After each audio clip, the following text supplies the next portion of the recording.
देश में नीट के नतीजे आने के बाद जो है काफ़ी चर्चा में जो है नीट की परीक्षा हाल में है।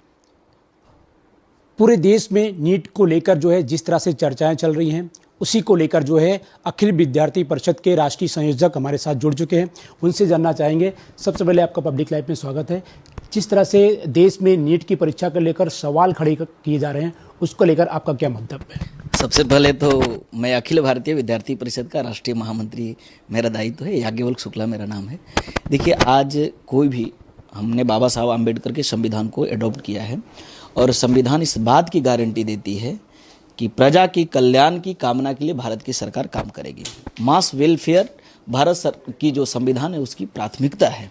और आज जनता के द्वारा पब्लिक से सवाल उठा है कि नीट यूजी परीक्षा के अंदर में अनियमितताएं हुई हैं, परीक्षा कदाचार युक्त हुआ है और एग्जामिनेशन के ट्रांसपेरेंसी पर सवाल खड़ा हुआ है।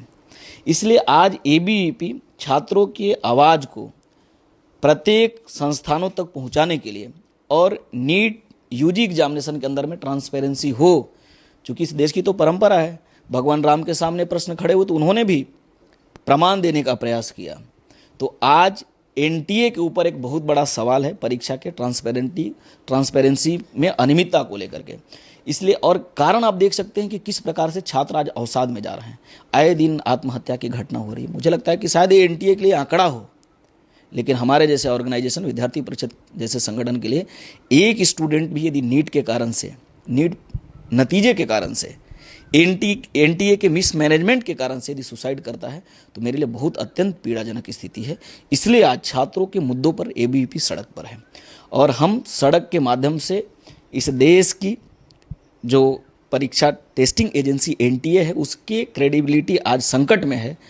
आज हमने भारत सरकार से मांग की है कि भारत सरकार अविलंब आप सीबीआई जांच सेटअप करिए ताकि इस प्रकार की जो परीक्षाओं की एजेंसी हैं उनके साथ उनकी क्रेडेंशियल समाज के अंदर में बनी रहे।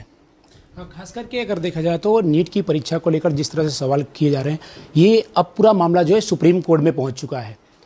सुप्रीम कोर्ट में जाने के बाद क्या लगता है कि क्या सुप्रीम कोर्ट में इस तरह का जो न्याय है वो न्याय मिल सकता है, या फिर पूरे देश में जिस तरह से मांगे उठ रही हैं कि नहीं फिर से वापस इसे नीट की परीक्षा कराई जाए, उसको लेकर के आपका मंतव्य है? देखिए, मुझे कुल मिलाकर के छात्रों के गंभीर विषय हैं और मामला जो अभी आपके माध्यम से, मीडिया के माध्यम से हम सब लोगों ने देखा कि आंध्र प्रदेश का एक पिटीशन आया सुप्रीम कोर्ट के अंदर में।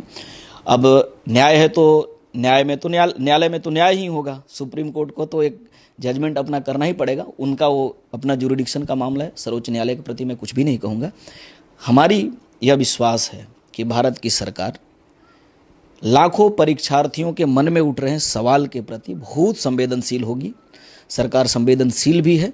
छात्रों के सवाल पे समाधान होना चाहिए और जो भी छात्र हैं जिनके मन में आज प्रश्न खड़े हुए हैं और उसके प्रमाण भी मिल रहे हैं कि ब्यूरोक्रेसी के ऊपर सवाल खड़ा है। आज भारत के एनटीए में शामिल ब्यूरोक्रेसी के ऊपर में सवाल है कि ब्यूरोक्रेसी की एक सिस्टम ने असंगठित रूप से संगठित अपराध करने का प्रयास किया है। यानी नीट के अंदर में अनियमितता हुई है एनटीए के द्वारा, इसकी जांच होनी चाहिए और उसके लिए एबीवीपी सड़क पे हैं। हम आंदोलन कर रहे हैं। नीट की परीक्षा में जिस तरह से जब भी ये नीट की परीक्षा होती थी तो मैक्सिमम जो है टॉपर बहुत कम आते थे, जिसका अगर आंकड़ा देखा जाए तो काफ़ी पिछले सालों से कम होना चाहिए। लेकिन इस बार जो है 67 का जो आंकड़ा है, ये आंकड़ा काफ़ी ज़्यादा है। क्या आपको लगता है कि इसमें किसकी भूमिका होगी? देखिए, जिस प्रकार से लॉजिकली आप देखेंगे कई बिंदु आ रहे हैं, चाहे वो 67 स्टूडेंट की टॉपर्स होने की बात आए, एक ही सेंटर से बड़ी संख्या में टॉप होने की बात हो, या फिर ग्रेस का जो क्लियरिफिकेशन आ रहा है, ग्रेस मार्क देने का, ये सभी आज सवाल के घेरे में है। इसलिए एनटीए अपनी पीठ खुद न थपथपाए। एनटीए यदि साफ सुथरी एग्जामिनेशन कराने की दावा करती है तो सर्टिफिकेट खुद ही नहीं इशू करना चाहिए। जनता की अदालत, लोग और भारत सरकार की जांच के बाद उनको सर्टिफिकेट मिल जाए। मुझे लगता है कि ये केजरीवाल की तरह कुछ लोग खुद ही को सर्टिफिकेट दे देते हैं कि मैं कट्टर ईमानदार हूँ। इससे बचना चाहिए लोगों को। और आज ये गंभीर विषय है। 67 लोग, मैं किसी भी छात्रों के प्रति एबीवीपी बहुत ही जिम्मेदारी पूर्वक इस बात को, हम किसी की प्रतिभा और किसी की जो क्षमता है हम उसके ऊपर सवाल नहीं खड़ा कर रहे हैं, लेकिन प्रश्न उठ रहे हैं कि 67% नंबर ला रहे हैं लोग। 8000 से ज़्यादा स्टूडेंट को ग्रेस मार्क दिया जा रहा है और इसकी लिंक आप देखेंगे कि पटना में चर्चाएं हुई कि पेपर लीक हुई है, कार्रवाई नहीं हुई। मध्य प्रदेश के अंदर से खबरें आई कि पेपर 10 मिनट 15 मिनट लेट से दिया गया। तो बहुत बड़ा एक मिसमैनेजमेंट है और उसके सभी लिंक मिल रहे हैं। और मैं बहुत ही जिम्मेवारी पूर्वक इस बात को दोहराता हूं, इस देश की लीडरशिप चुनाव के कारण से और कोड ऑफ कंडक्ट के कारण से एक बड़ी ताकत, बड़ी शक्तियां जिनका काम था कि इन सब चीज़ों को ठीक से करवाने का, वैसी लीडरशिप, वैसी एक मैकेनिज्म चुनाव संपन्न कराने की दिशा में थे। और उसके आड़ में एनटीए के ब्यूरोक्रेसी, एनटीए के ब्यूरोक्रेट्स ने एक भ्रष्टाचार किया है, ये संगठित रूप से किया है। इसकी जांच न हम न आप, सीबीआई को करना चाहिए। तो कहीं ना कहीं नीट की परीक्षा में जिस तरह से धांधली हुई है उसको लेकर जो है अखिल परिषद विद्यार्थी के जो है महामंत्री जो है इस तरह की जो तमाम जो बातें थी उन्होंने मीडिया को बताई है कि इसको लेकर जो है राज्य सरकार हो या फिर केंद्र सरकार हो, लेकिन सबसे जो अहम मुद्दा है वो सुप्रीम कोर्ट तक पहुंच चुका है। सुप्रीम कोर्ट क्या कुछ इस मुद्दे को लेकर जो है इसमें जजमेंट लाता है, ये सबकी निगाहें इस पर टिकी हुई हैं। सूरत से कैमरामैन सागर के साथ राजेश विश्वकर्मा, ब्यूरो रिपोर्ट, सूरत।